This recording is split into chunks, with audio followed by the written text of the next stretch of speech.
Arnaud, t'es occupé? Ouais, je suis sur un dossier là important, mais ouais, qu'est-ce qu'il y a? Parce qu'il faudrait que tu lises du Punisher pour ta prochaine chronique vidéo là. Ah bah non, pas Punisher, c'est naze comme héros. Mais non mec, c'est super bien, c'est Ah bon comme Batman. Franchement, c'est pas comme Batman. mais du si tout. mec, il est habillé en noir, Ouais, il est street level, ouais, il boit taxe des méchants, ouais, ok, ça marche. Ouais. et en plus il bute les mecs qui sont pas sympas. Batman, il tue pas. Hein. Bah si mec, dans BVS. Oh.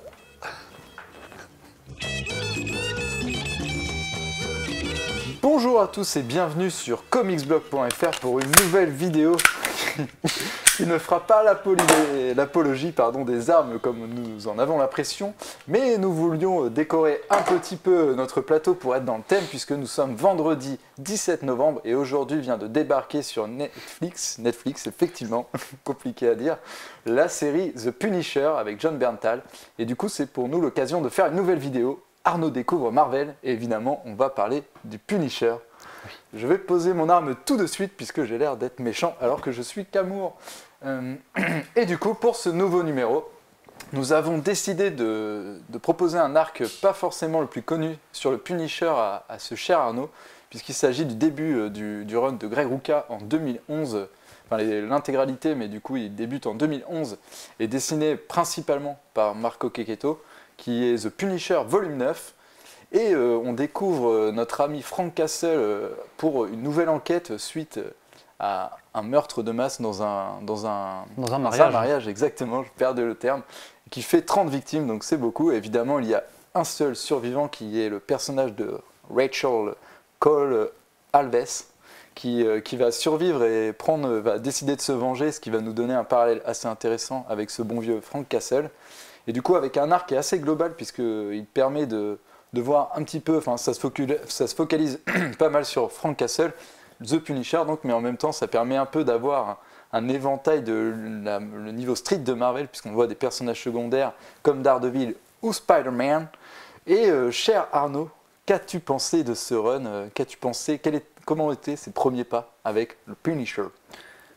Eh ben c'était très bien. Ah, Voilà. merci. Fin de la vidéo. Allez, à bientôt. Il faut savoir que le Punisher, ça reste quand même un des héros Marvel avec lequel j'avais le plus d'affinité, et pas seulement parce que j'aime les armes à feu. Non, mais surtout parce que justement, pour le côté sombre, brutal des choses. Donc, j'avais vu les films, par exemple, les deux films qui étaient sortis. Que j'avais apprécié pour leur côté assez brutal, donc je partais un peu avec des a priori, enfin une certaine connaissance du personnage. Donc là on retrouve les bases effectivement qui sont assez simples à délimiter, au final juste un ex-marine qui décide de prendre les armes après le meurtre de sa famille, donc ça c'était ok avec moi. Par contre du coup comme tu le dis, il y a dans tout l'arc deux choses que j'ai, enfin plusieurs choses, il n'y en a pas que deux d'ailleurs, que j'ai apprécié. C'est d'une part effectivement ce personnage de la John Cole qui offre un parallèle du coup avec le Punisher, parce que on pourrait croire, et moi j'étais le premier à croire, que c'est un personnage qui n'a pas de limite vraiment, mais qui arrive quand même du coup à en poser, puisque Rachel c'est un personnage qui est encore plus perdu limite que Frank Castle, donc c'est intéressant de voir comment un mec ultra jusqu'au boutiste arrive quand même à poser des limites à quelqu'un qui veut faire la même chose que lui. De ce deux, le côté effectivement un peu mélange des autres personnages street level, ça me permet un peu de découvrir Daredevil et Spider-Man, même si je les ai aussi rencontrés sur d'autres supports, oui. Et d'avoir du coup ce questionnement sur justement comment positionner le Punisher par rapport aux autres super-héros qui eux ne veulent pas prendre de vie. Et le troisième côté que j'ai apprécié, c'est justement le brassage de pas mal de thématiques par rapport du Punisher, par rapport en fait à la société civile, notamment comment les actions qu'il a peuvent empiéter sur le système judiciaire normal, le système policier, et au final comment tout le monde va pâtir de ses actions, parce que forcément il va tuer des témoins par exemple, enfin des témoins potentiels, ça court-circuite des enquêtes judiciaires. Et tu as une sorte de... en plus, c'est relativement nuancé. C'est pas juste on est content qu'il fasse le sale boulot versus il nous empêche d'être flics. Tu vois que y a des personnages qui sont d'un côté de la loi, on va dire, et qui basculent sensiblement. Et j'aime bien, même si ça va se rapporter à une œuvre que je n'aime pas, mais ces nuances de gris, tu vois, c'est ce que j'aime bien en général. Oui, parce que c'est vrai que du coup, le Punisher est un héros un peu ambivalent, parce qu'on le qualifie de héros, de super-héros. Et déjà, c'est un terme qui est un peu galvaudé, parce que clairement galvaudé, puisque le mec... tue ses victimes, même entre les autres super-héros, il y a des ententes assez palpables. J'aime bien, c'est Daredevil qui lui explique ça à un moment où il dit qu'il s'entend avec Daredevil on a case-to-case basis, quoi. C'est au cas par cas, à chaque enquête, tu vois, il voit s'il peut s'entendre. Et c'est vrai que sur ce côté-là, en fait, souvent on a plus l'aspect super-héroïque, enfin la relation super-héroïque avec The Punisher.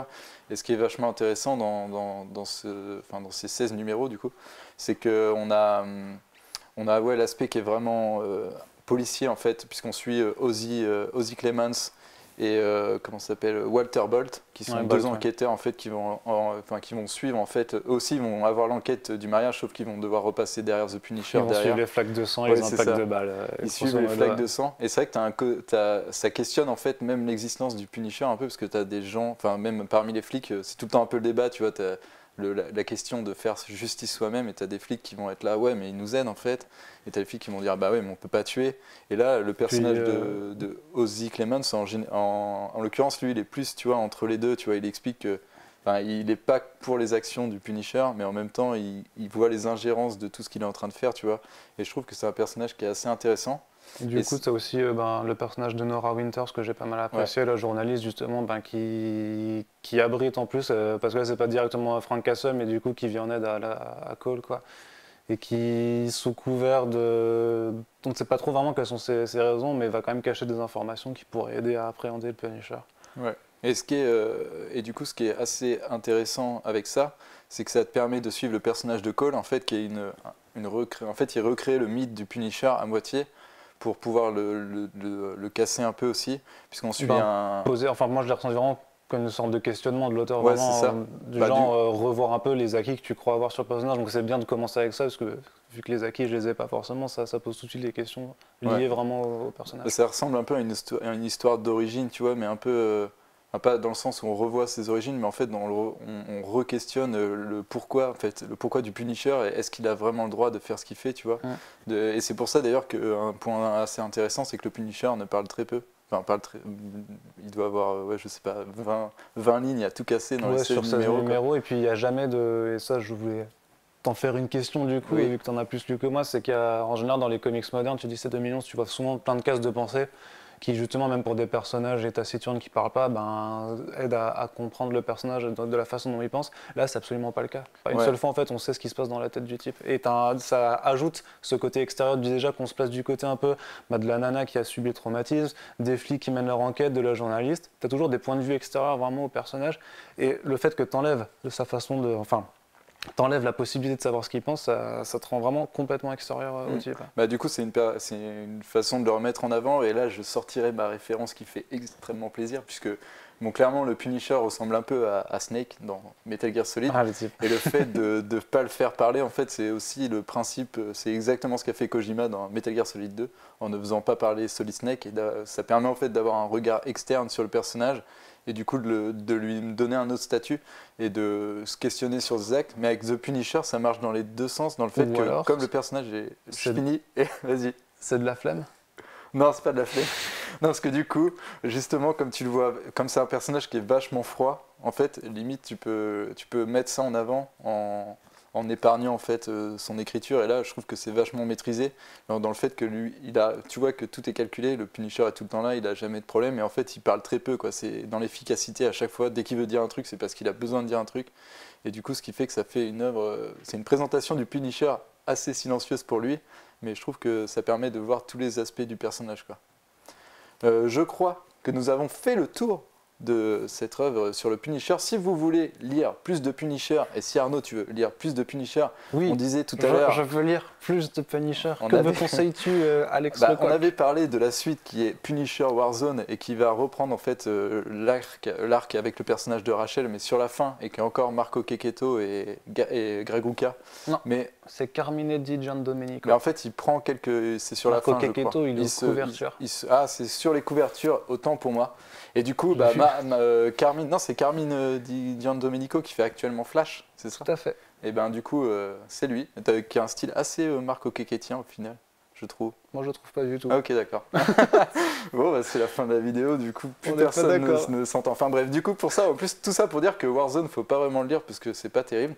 Moi, ce que je vous conseillerais, ce serait la suite un peu directe et le début de Marvel Now, qui est The Punisher, et justement là où on a un peu la conclusion de l'histoire de Rachel, c'est The Punisher, encore une fois, ça s'appelle juste The Punisher par Nathan Edmondson et Mitch Gerhardt, qui fait des merveilles actuellement sur Mister sur Miracle. Mister Miracle. Et là, du coup, c'est une histoire un peu particulière puisque le Punisher s'exile à Los Angeles. C'était un peu le délire de Marvel en 2013, c'était d'envoyer ses héros un peu partout. Évidemment, on vous conseillera dans Marvel Knights le run de Garth Ennis et Steve Dillon, donc équipe hautement Reconnu. merci. J'attendais que tu finisses. Une équipe hautement reconnue et du coup qui avait fait un run de Punisher et qui est beaucoup plus pardon Je l'avoue. qui est dans le côté beaucoup plus viscéral du Punisher pour le coup.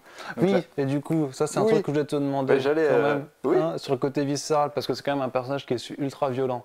Oui. Est-ce qu'il y a des moments où ça va trop, et notamment tu me parles de Garth Ennis, moi, il a quand même une certaine mesure à aller dans le trop. Mais- Est-ce qu'il y a un moment où ça devient presque complaisant limite dans la dépiction de la violence? Mais au final, la violence est toujours questionnée, tu vois, dans le Punisher. Et il n'y a jamais eu, j'ai pas eu d'œuvre de Punisher où la violence est gratuite parce que ça casserait presque le personnage. Et c'est un peu gratuit le non. fait qu'il tue enfin, il tue jamais de civils, tu vois. C'est un peu ce que dit Clemens à un moment quand ils arrivent et qu'il y a plein de civils qui sont morts. Il fait non, le Punisher il tue jamais de civils. Donc c'est un peu le côté con de Frank Castle parce que on lui met un peu des. Tu vois, il est dans une caisse et les héros savent qu'il ne va pas franchir certaines limites qui fait qu'en fait c'est comme ça qu'on le considère à moitié héros. Mais du coup, il n'y a pas d'œuvre globulairement dégueulasse. Il y a juste Garth Ennis et Steve Dillon, mais qui font leur style graphique enfin qui font leur style à eux. Et du coup, forcément, ça t'épargne pas les détails, quoi. Donc il y a des trucs assez violents.